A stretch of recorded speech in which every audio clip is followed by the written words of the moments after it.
Well, this week's Monday meditation, I will be reading Galatians chapter 4. And I'm going to read, although last week's meditation we read these verses, I'm going to begin reading in verse number 6 and read down through verse 11. Verses 8 through 11 are new for our meditation, but verses 6 and 7 kind of set the context of what the Apostle Paul is addressing in our specific verses here today. And so I trust it'll be an encouragement and a challenge to you as you begin your week. So once again, Galatians chapter 4, beginning in verse 6. And because you are sons, God has sent the Spirit of His Son into our hearts, crying, Abba, Father. So you are no longer a slave, but a son. And if a son, then an heir through God. Formerly, when you did not know God, you were enslaved to those that by nature are not God's. But now that you have come to know God, or rather to be known by God, how can you turn back again to the weak and worthless elementary principles of the world, whose slaves you want to be once more? You observe days and months and seasons and years. I am afraid I may have labored over you in vain.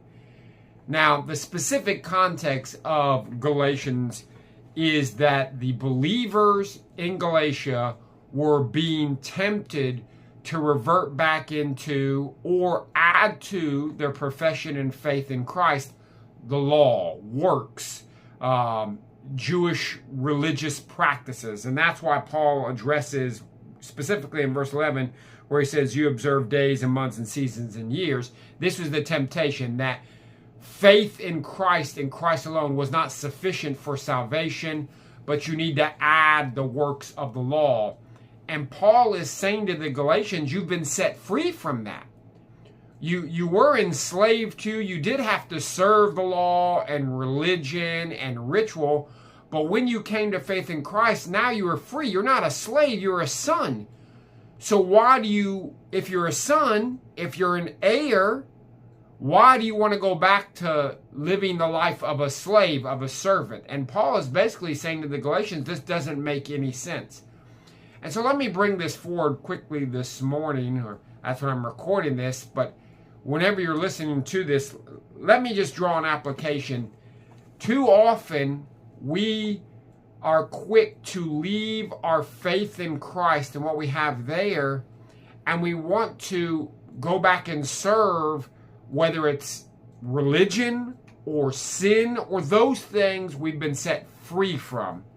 And Paul is reminding us in Galatians chapter 4 that you are free now. You're a son of God. You are an heir of the promise of God. So live like that. And so that's the encouragement for you today. Live like a son of God. Live like someone who's been set free from sin, from Satan, from the need to please God with your religion, your ritual, your activity, and live in the freedom that is found in being a son of God, an heir of the promises of God because of Christ. That's where freedom is found. That's where joy is found, living as a son and heir of the promises because of faith in Christ. So walk in that freedom today. Have a great week. God bless.